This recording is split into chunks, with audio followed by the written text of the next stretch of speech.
আর বলো না বন্ধুরা, তাল খেতে এত ভালোবাসি কি বলবো। এটা হচ্ছে আমার মেয়ের বান্ধবী টিয়া। এর ওকে বলেছি, টিয়া তোর মা যখন তাল করবে, আমার তালের বড়া কিছু করলে আমাকে খাওয়াবি। মানে আমি চেয়ে চেয়েই খাই, মানে এত ভালোবাসি। যাই হোক, ও আমাকে তো মায়ের মতন ভালোবাসে।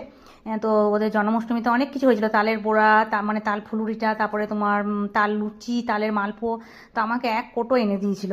এত এনেছি কি বলবো, কালকে নিয়েছি। আর আমি এত খেয়েছি, তোমাদের কি বলবো। একমাত্র যেন তাল খেয়ে মানে আমার কোনো কিছু হয় না, গ্যাস অ্যাসিডিটি হয় না, কেন কি জানি। ভগবান এটাই একটা মনে খাওয়ার জন্য আমার আশীর্বাদ দিয়েছে। বাদ বাকি সব খেলেই তো বমি হয়ে যায়, কোনো মানে তেলের জিনিস কিছু খেলে শরীরটা খারাপ হয়ে যায়। যাই হোক, আর এদিকে দেখো, এটা হচ্ছে ঠাকুরঘরটা। মানে অনেক আগেকার দিনের আমাদের ঠাকুরঘর, বুঝলে তো। যাই হোক, খুব মজবুতও হয় দেবে আগেকার দিনের ঘরগুলো। তো এখানে আমাদের উপরে, মানে এটা আমার বিয়ের খাট বাবা দিয়েছিল। তো উপর থেকে নিচে কালকে নামা হলো, কারণ উপরে একটা খাট, অন্য খাট নেওয়া হলো, ঠাকুর ঘরে রাখা হলো। যাই হোক, এটা আমার মেশিনটা ভালো করে সাজানো গোছানো হয়নি, মানে সকালে রেখেছে তো।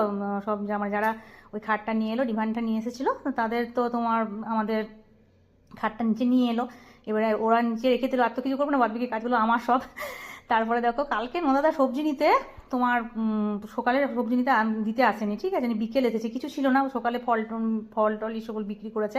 তো আমার খুব কুমড়ো, পুঁই কুমড়ো আর কচু, ওই তরকারিটা ছোলা দিয়ে, গোটা ছোলা দিয়ে খেতে খুব ইচ্ছে করছিল অনেকদিন থেকে। যাই হোক, সে ভগবান দেবে কিছু কিছু ইচ্ছে পূরণও করে। তারপর তোমাদের কাছে বিকেলে পেলাম। আর একটা পেয়ারা এনেছিল, পেয়ারাগুলো আমাকে ছোট থেকে একটা করে দিল খেতে, যে তোমরা খাও। তা যাই হোক, এবারে সৌভিক আর আমার হাজব্যান্ড গেল একটু রেস্টুরেন্টে, গেছিলো। রেস্টুরেন্ট থেকে বর সেই খাবারটা বললো যে খাবো। তো ওই খাবারটা তোমার ওরা খেলো, চিকেনের আইটেম আর এক বিরিয়ানি। তো এটা নিয়ে এসেছিলো, বর্ষা খেতে ইচ্ছে করছিলো, ও কাকা আর সৌভিক নিজে নিয়ে এলো। তারপর তোমার আমি তো এদিকে তোমার ছোলার ডাল নারকেল দিয়ে করলাম।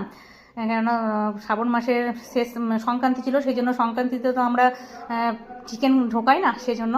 আর তারপরে আমার কাজ করতে করতে রাত 11টা হয়ে যায়, জানো, মানে রান্না করতে আস্তে আস্তে আমার রাত 11টা হয়ে যায়। এইদিকে কি হয়েছে দেখো, একটা বেড়াল, মানে বেড়ালে বাচ্চা দিয়েছে। তো দুটো বেড়াল ঘুরছিল, একটা বেড়াল সব সময়, বেড়ালটা আমার কাছে আছে, গাড়ির চাকার কাছে ঢুকে যাচ্ছে, না হলে রুমে ঢুকে যাচ্ছে। এবার আমি সব দরজা জানালা সব বন্ধ করে এবারে শুতে যাব, তখন দেখছি কি বেড়ালটা মানে বাড়ির ভেতর, আমাদের বাড়িতে বারান্দাটা আছে, মেয়েও মেয়েও করছে। আবার বেড়ালটাকে বার করলাম, দেখো, গেটের বাইরে। এই হলো আমার কালকের ভিডিও। তোমাদের কেমন লেগেছে প্লিজ একটু পাশে থেকো। টাটা।